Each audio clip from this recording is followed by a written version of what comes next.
আজকের ভিডিওতে আলোচনা করব খুব গুরুত্বপূর্ণ বিষয়ের উপরে, সেটা হচ্ছে ডাব্লিউবি এসএসসি গ্রুপ সি এবং গ্রুপ ডি তার ইন্টারভিউ নিয়ে তোমাদেরকে বলেছিলাম যে ভিডিও আনবো। আজ থেকে তোমাদের পার্ট 1 থেকে শুরু, প্রত্যেক দিন তোমাদের কিন্তু পার্ট 1 পার্ট 2 পার্ট 3 এরকম করে ইন্টারভিউর ভিডিও, বেস্ট লেভেলের প্রশ্ন, ঠিক আছে। ইন্টারভিউর জন্য ভেরি ভেরি ইম্পর্টেন্টের প্রশ্ন প্লাস উত্তর দুটোই তোমাদের জন্য থাকছে। আজকে শুধুমাত্র পার্ট 1, আজকে পার্ট 1 তোমাদের শুরু হয়ে গেল। তোমাদের স্পেশালি পার্ট 2 পার্ট 3 পার্ট 4 এরকম করতে করতে করতে করতেও তোমাদের কিন্তু সিরিজ আসতে থাকবে। আর তোমাদের জন্য স্পেশালি বলছি, তোমরা যারা যারা প্রত্যেকটা পার্ট পেতে চাও আমাদের হোয়াটসঅ্যাপ গ্রুপে যুক্ত হয়ে যাও। তোমাদের জন্য স্পেশালি অনলাইনের ব্যবস্থা থাকছে, সমস্ত বিষয় নিয়ে সেখানে আলোচনা করব। তো আজকে যে বিষয় নিয়ে আজকে আলোচনা করবো সেটা হচ্ছে গিয়ে ডাব্লিউবি এসএসসি গ্রুপ সি এবং গ্রুপ ডি। তোমাদের কিন্তু এই যে ভোট হয়ে গেলেই তোমাদের কিন্তু ইন্টারভিউ শুরু হয়ে যাবে। তো স্পেশালি তোমরা যারা এখনও রেডি হওনি বা ইন্টারভিউর জন্য কোনো রকম প্রস্তুতি নেই, তো স্পেশালি আমাদের গ্রুপে তোমরা অনেক শত শত মানে আর কি তোমরা ইন্টারভিউর জন্য যুক্ত হয়েছো। তো স্পেশালি তোমাদের জন্য যে কোর্স রাখার ব্যবস্থা বলেছিলাম সেটা কিন্তু অবশ্যই থাকবে। এর পাশাপাশি আজকের ভিডিওতে কিছু গুরুত্বপূর্ণ প্রশ্ন তোমাদের জন্য রাখা হচ্ছে, তোমরা ভালো করে দেখে নাও, কারণ এই টাইপের প্রশ্ন কিন্তু পরীক্ষাতে কিন্তু আসবে। তো স্পেশালি আজকের ভিডিওটি শেষ পর্যন্ত দেখো, সমস্ত জিনিস তোমরা ভালো করে বুঝতে পারবে যে ইন্টারভিউতে কি ধরনের প্রশ্নগুলো পরীক্ষাতে আসে আর কোন কোন প্রশ্নগুলো পরীক্ষাতে আসে না, কোনগুলি তোমাকে শিখতে হবে, কোনগুলি তোমাকে শিখতে হবে না, কোনো প্রয়োজন নেই, সেগুলি বেছে বেছে তোমাদেরকে শেখানো হবে। স্পেশালি চলো গ্রুপে সবাই যুক্ত হয়ে যাবে, সেখানে সমস্ত বিষয়ে আলোচনা করব। আর আজকে যে প্রশ্নগুলো তোমাদের জন্য রাখা থাকছে খুব গুরুত্বপূর্ণ প্রশ্ন, সেগুলো তোমরা একটু ভালো করে দেখে নাও, ভালো করে তোমরা শিখে নাও। তাহলে চলো শুরু করা যাক। দেখো, যখনই তুমি যে ইন্টারভিউ রুমে ঢুকবে, স্যাররা তোমাদের কিন্তু জিজ্ঞাসা করবে, সবার প্রথমে জিজ্ঞাসা করবে যে নিজের সম্পর্কে কিছু বলুন, মানে tell me about yourself, ঠিক আছে। তো জিজ্ঞাসা করবে, এটা স্বাভাবিক একটা ব্যাপার। একদম প্রথম প্রশ্নটাই এটা তোমাকে করতে পারে, ঠিক আছে, বা করবেও। তখন তুমি উত্তরে কি দেবে এটুকুলো ভালো করে খেয়াল করে নাও। লিখিয়ে দিয়েছি তোমাদের জন্য স্পেশালি, যে তুমি বলবে যেটা আর কি, যে আমার নাম, যে তোমার নামটা বলবে, আমি ড্যাশ জেলা থেকে এসেছি, তুমি তোমার জেলার নাম বলবে, যে আমি স্যার এরকম জেলা থেকে এসেছি, ঠিক আছে, এই জেলা থেকে এসেছি, আমি ড্যাশ বিষয় নিয়ে পড়াশুনো করেছি। তুমি যা তোমার বিষয় নিয়ে তুমি পড়াশুনো করেছো সেটা বলবে, তুমি আর্টস নিয়ে পড়েছো, সায়েন্স নিয়ে পড়েছো, যাই পড়েছো তুমি বলবে। আমি পরিশ্রমী, দায়িত্বশীল এবং নতুন কিছু শেখার আগ্রহী। আমি এই চাকরির মাধ্যমে আমার দক্ষতা কাজে লাগিয়ে প্রতিষ্ঠানের উন্নতিতে অবদান রাখতে চাই। এটা তুমি তোমার মতন করে বলবে, ঠিক আছে, প্রথম কাজ এটা। এবার দ্বিতীয় কাজ, যে প্রশ্ন আসতে পারে তোমার সামনে, সেটা হচ্ছে কি, যে স্যাররা তোমাকে জিজ্ঞাসা করতে পারে, যে ইন্টারভিউ এক্সামিনাররা তোমাকে জিজ্ঞাসা করতে পারে যে আপনি এই চাকরি কেন করতে চান, হোয়াই। এবার তুমি উত্তরে বলবে সরকারি চাকরির স্থায়িত্ব ও সম্মানের প্রতীক, এটা একটা ব্যাপার রয়েছে। আমি মানুষের সেবা করতে চাই এবং নিজের ভবিষ্যৎকে সুরক্ষিত করতে চাই। এটা ডাব্লিউবিসিএস এর মাধ্যমে কাজ করার সুযোগ পেলে আমি দায়িত্বের সাথে কাজ করব, এই কথা তোমাকে গর্বের সাথে বলতে হবে, ঠিক আছে। এর পাশাপাশি যখনই এটা তুমি বলবে, আরও একটা প্রশ্ন তোমাকে কিন্তু এক্সামিনার তোমার দিকে ছুড়ে দিতে পারে, সেটা হচ্ছে কি, ডাব্লিউবিএসএসসি কি বা এর ফুল ফর্মটা কি বলো তো দেখি। তখন বলবে, তুমি উত্তর বলবে কি, ডাব্লিউবিএসএসসি এর সম্পূর্ণ রূপ বা ফুল ফর্ম হলো West Bengal staff selection commission, ঠিক আছে। এটি পশ্চিমবঙ্গের সরকারের একটি সংস্থা যা বিভিন্ন গ্রুপ সি এবং গ্রুপ ডি পদে নিয়োগ করে। বুঝতে পারলে, গ্রুপ সি এবং গ্রুপ ডি পদে নিয়োগ করে, তুমি তোমার মতন করে বলে দিলে। এবার বলতেই পারে এক্সামিনাররা তোমাকে আরও একটা প্রশ্ন করতে পারে, সেটা হচ্ছে আপনার শক্তি বা স্ট্রেংথ কি। তখন তুমি বলবে, উত্তর তুমি তোমার মতন করে সুন্দর করে এটা বলতে পারো যে আমার প্রধান শক্তি হলো পরিশ্রম, ঠিক আছে, তুমি পরিশ্রম করতে ভালোবাসো, এরকম একটা ব্যাপার থাকবে। তারপর হচ্ছে সময়ানুবর্তিতা, তুমি সময়কে কাজে লাগাও, এরকম একটা ব্যাপার, সময়ানুবর্তিতা এবং দায়িত্ববোধ, আমি চাপের মধ্যেও কাজ করতে পারি, এটা তোমাকে গর্বের সঙ্গে বা কনফিডেন্সের সাথে বলতে হবে, ঠিক আছে। এবার যেটা তোমাকে বলতে হবে সেটা হচ্ছে কি, পরবর্তী প্রশ্ন আসতে পারে বা পরবর্তী প্রশ্ন তোমার স্যারা করতে পারে যে আপনার দুর্বলতা বা উইকনেসটা কি, ঠিক আছে। তুমি বলতে পারো যে আমি কখনো কখনো কাজ নিখুঁতভাবে করতে গিয়ে একটু বেশি সময় নিয়ে ফেলি, ঠিক আছে, বা একটু সময় বেশি লেগে যায় নিখুঁতভাবে কাজ করতে, ভালোভাবে কাজ করতে গিয়ে আমি একটু সময় বেশি লাগিয়ে ফেলি।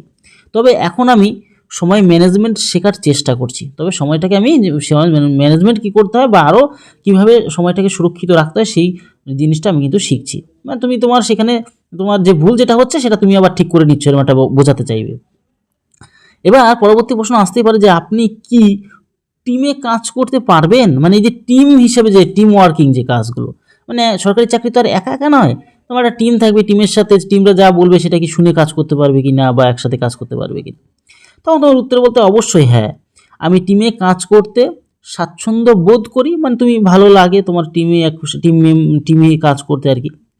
টিম ওয়ার্কের মাধ্যমে কাজ দ্রুত ও ভালোভাবে সম্পন্ন হয়, তোমাকে সেই বিশ্বাসটাও কিন্তু এক্সামিনার স্যারদের কাছে তোমাকে কিন্তু বলতে হবে, ঠিক আছে। এবার পরবর্তী প্রশ্ন আসতেই পারে যে কম্পিউটার সম্পর্কে আপনার জ্ঞান কেমন, তখন তুমি বললে তুমি যদি গ্রুপ সি এর জন্য খুব গুরুত্বপূর্ণ, মানে গ্রুপ সি যে এক্সামটা হবে, মানে ইন্টারভিউ যখন ওটাতে বেশি গুরুত্বপূর্ণ বিষয়টা, যে হ্যাঁ বলবো যে আমি বেসিক কম্পিউটার যেমন এমএস ওয়ার্ড, এক্সেল, ইন্টারনেট ব্যবহার করতে পারি, তোমার সামান্য যেগুলি কাজ আর কি কম্পিউটার চালানো, সেগুলি অবশ্যই বলবে আর কি বিষয়গুলো। এবার তোমাকে প্রশ্ন করতে পারে, যদি আপনাকে চাপের মধ্যে কাজ করতে হয়, যদি আপনাকে চাপের মধ্যে কাজ করতে হয় তখন তুমি কি করবে, আপনি কি করবেন? তুমি বলবে যে আমি চাপকে চ্যালেঞ্জ হিসেবে দেখি এবং ধৈর্য ধরে কাজ সম্পূর্ণ করার চেষ্টা করি, বুঝতে পারলে? সেটা তুমি কনফিডেন্সের সাথে উত্তর দিয়ে দিলে। এবার আরও একটা প্রশ্ন তোমাকে করতে পারে যে আপনি কি অন্য কোথাও চাকরি করেছেন, প্রশ্ন করতে পারে। যদি তুমি করে থাকো বলবে হ্যাঁ করেছি, এরকম একটা আমার অভিজ্ঞতা রয়েছে। আর যদি বলে তুমি যদি অভিজ্ঞতা না থাকে, তুমি যদি ফ্রেশার থাকো, তখন তুমি বলো যদি না মানে করে থাকো, বলছে ডাইরেক্ট বলে দেবে না, তবে আমি পড়াশোনার পাশাপাশি নিজেকে দক্ষ করে তোলার চেষ্টা করেছি, ঠিক আছে, এটা বলবে ক্লিয়ারলি। এবার তোমাকে আরও একটা প্রশ্ন করতে পারে, সেই প্রশ্নটা কি, সেই প্রশ্নটা হচ্ছে আরও গুরুত্বপূর্ণ, যে গ্রুপ সি এবং গ্রুপ যে ডাব্লিউবিএসএসসি গ্রুপ সি এবং গ্রুপ ডি কাজের পার্থক্যটা কি, অ্যাকচুয়ালি দুটো কাজের মধ্যে পার্থক্যটা কোথায়, তখন প্রশ্ন করতেই পারে তোমাকে। তখন তোমাকে বলতে হবে উত্তরে যে গ্রুপ সি যে পোস্টটা, যে ডাব্লিউবিএসএসসির যে গ্রুপ সি যে পোস্ট, সেটার মধ্যে ক্লারিক্যাল অফিসিয়াল কাজ, ডাটা এন্ট্রি, ফাইল ম্যানেজমেন্ট, এই সমস্ত কাজগুলো কিন্তু রয়েছে।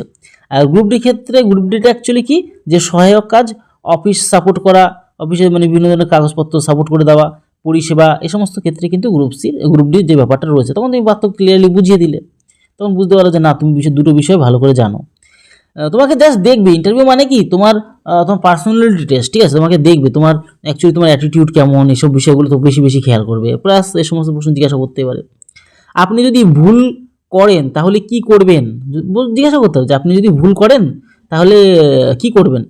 তুমি বলবে যে আমি আমার ভুল স্বীকার করব এবং তা দ্রুত সংশোধন করার চেষ্টা করব, মানে ভুলটাকে স্বীকার করে নিতে হবে সবার প্রথম হচ্ছে এটা, তারপর দ্রুত সমাধান করব, যেটা ভুল করেছি সেটা সমাধান করে নেওয়ার চেষ্টা করব। এবার পরবর্তী প্রশ্ন আসতেই পারে যে আপনি কি স্থানান্তর বা ট্রান্সফার হলে রাজি কি, মানে কাজ করতে রাজি কি, মানে আপনার ট্রান্সফার করতেই পারি আমরা, আপনার যে মানে আপনি কি স্থানান্তর হতে রাজি, মানে ট্রান্সফার যদি করে দেওয়া হয় সেক্ষেত্রেও কি আপনি রাজি, মানে চাকরি করার জন্য এরকম প্রশ্ন করবে। তুমি বলবে হ্যাঁ আমি যে কোনো জায়গায় কাজ করতে প্রস্তুত, মানে পশ্চিমবঙ্গে যে কোনো জায়গায় কাজ করতে প্রস্তুত, কারণ পশ্চিমবঙ্গে যে কোনো একটা জায়গায় দিয়ে দেবে, তাই না। এবার প্রশ্ন আসতেই পারে যে আপনার ভবিষ্যৎ লক্ষ্যটা কি, আপনার যে ভবিষ্যতের ফিউচারের লক্ষ্যটা কি, তখন তুমি বললে যে স্যার আমি এই চাকরিতে দক্ষতার সাথে কাজ করে নিজের কেরিয়ার মানে আর কি গড়তে চাই এবং প্রতিষ্ঠানে মানে যেখানে কাজ করছি ডাব্লিউবিএসএসসি গ্রুপ সি হোক অথবা গ্রুপ ডি যে প্রতিষ্ঠানের উন্নতিতে অবদান রাখতে চাই, বুঝতে পারলে। এবার পরবর্তী প্রশ্ন আসতেই পারে যে কেন আপনাকেই আমরা নির্বাচন করব, মানে চাকরিতে আপনাকেই কেন নেব, কিসের কারণ, কেন নেব আমি আপনাকে, কেন আপনাকেই আমরা নির্বাচন করব, প্রশ্ন করতেই পারে। তখন তুমি বলবে যে আমি পরিশ্রমী, দায়িত্বশীল এবং দ্রুত শেখার ক্ষমতা আছে, আমি আমার কাজ সঠিকভাবে সম্পূর্ণ করতে পারি, এরকম একটা ভালো করে সুন্দর করে অ্যান্সার দিয়ে দিলে। এবার এইগুলো মোটামুটি গেল, পরবর্তীতে আরও প্রশ্ন আনবো। আর তোমাদেরকে একটা কথা বলেছে, তোমাদের যে কোর্সের ব্যবস্থা রয়েছে সেটাকে তোমরা যদি পে করো, খুব সুন্দর সুন্দর প্রশ্ন যেগুলো পরীক্ষা আসার মতন সেগুলো তোমাদেরকে এভাবেই গাইড করব, ঠিক আছে। প্রথমে ভেবেছিলাম মানে আর কি আরও বড়সড় করে জিনিসটা করব, কিন্তু আপাতত দেখলাম যে না তোমাদের কিছু না কিছু দিতে থাকি যাতে করে তোমরা ভালো করে শিখতে পারো, ঠিক আছে। তো যাই হোক তোমাদের কোর্স ব্যবস্থা রয়েছে, তোমাদের যারা যারা শিখতে চাও, কোর্সে ভালো করে শিখতে চাও, তোমাদের অবশ্যই সেগুলো তোমাদের পার্সোনালি দেওয়া হবে, ঠিক আছে। তো যাই হোক সমস্ত ব্যবস্থায় থাকছে। আর তোমাদের আরও কিছু জিনিস খেয়াল করতে হবে, সেটা কি 15 নম্বর পয়েন্টে ভালো করে কারেন্ট অ্যাফেয়ার্স খুব গুরুত্বপূর্ণ, কারেন্ট অ্যাফেয়ার্সটা খুবই গুরুত্বপূর্ণ। যেমন সাপোজ একটা ধরে নিতে পারো যে ভারতের রাষ্ট্রপতি কে বর্তমানে, ঠিক আছে, পশ্চিমবঙ্গের মুখ্যমন্ত্রীকে বা পশ্চিমবঙ্গের রাজ্যপালকে, সম্প্রতি যে কোনো খবর তোমার কিন্তু একটু আপডেট থাকতে হবে, ঠিক আছে, প্রতিদিন খবরটা পড়ে নেওয়া, দেখা, একটু বুঝে নেওয়া, এগুলো কিন্তু তোমার কিন্তু অবশ্যই খেয়াল রাখতে হবে। এবার এর পাশাপাশি তোমার একটা জিনিস খেয়াল রাখো, তো এই যে ইন্টারভিউ টিপসটা কি, পরিষ্কার পোশাক পরবে, অবশ্যই পরিষ্কার পোশাক পরে পরিষ্কার পরিচ্ছন্ন হচ্ছে বলে দেবো কী ড্রেস তোমরা জানো আশা করি একটু হালকা পাতলা, বা যারা জানো না তাদেরকে জানিয়ে দেবো, টেনশনের কোনো কারণে। আমি যেহেতু বলেছিলাম সম্পূর্ণ গাইড করব, তোমাদের অবশ্যই বলবো। পরিষ্কার পোশাক পরতে হবে, আত্মবিশ্বাস থাকতে হবে, চোখে চোখ রেখে কথা বলবে, ঠিক আছে। আর ছোট ও স্পষ্ট উত্তর দেবে, ছোট উত্তর দাও কিন্তু স্পষ্ট উত্তর দেবে, ক্লিয়ার, যেটা প্রশ্ন করবে সেটা উত্তরটা দিয়ে দেবে, ঠিক আছে। হাসি মুখে কথা বলার চেষ্টা করবে, ঠিক আছে, গোমরা মুখে থেকো না। তো এই হচ্ছে টোটাল বিষয়টা। পরবর্তীতে আরও আপডেট আসতে থাকবে, টেনশন নেওয়ার কোনো দরকারই নেই। তোমাদের পাশে আগেও বলেছিলাম থাকবো, আর অবশ্যই তোমাদের জন্য ভালো ভালো জিনিস নিয়ে আসার চেষ্টা করি সবসময়। আর তোমাদের সবথেকে ভালো ইনফরমেশান যেগুলো প্রয়োজন সেগুলি তোমাদেরকে দেওয়ার চেষ্টা করি, ঠিক আছে, বা দিও। তো এই হচ্ছে টোটাল বিষয়। তোমরা মোটামুটি আজকে ভিডিও থেকে অনেক কিছুই শিখে নিতে পারলে। তো পরবর্তীতে ভিডিও আসতে থাকছে, টেনশন নেওয়ার কোনো দরকার নেই তোমাদের জন্য। তোমরা যারা কোর্স নিয়ে নেবে তোমাদের জন্য স্পেশাল ব্যবস্থা রয়েছে অনলাইনে, এখন বর্তমানে অনলাইনেই আপাতত চলছে, অফলাইনে আপাতত সেই ব্যবস্থাটা এখনও করতে পারিনি। তো ভবিষ্যতে দেখি চেষ্টা করব, কিন্তু আপাতত অনলাইনে তোমরা যারা কোর্স নেবে ভালো করে আমাদের সাথে যোগাযোগ করে নাও, ঠিক আছে। আর বাকিটা হচ্ছে গিয়ে সমস্ত কিছু পেয়ে যাবে, টেনশন নেওয়ার কোনো কারণ নেই। তো চলো পরবর্তীতে আরও ভালো ভালো প্রশ্ন তোমাদের জন্য নিয়ে আসবো। তত সময় তোমার পরিবারের সাথে ভালো থেকো, সুস্থ থেকো। জয় হিন্দ, জয় ভারত। আর ভোটের পরেই কিন্তু তোমাদের কিন্তু ইন্টারভিউটা হয়ে যাওয়ার সম্ভাবনা সম্পূর্ণ রয়েছে, তাই এখন থেকে সঠিকভাবে প্রস্তুতি বা সঠিক প্রশ্নগুলিকে শিখে নেওয়া শুরু করে দাও।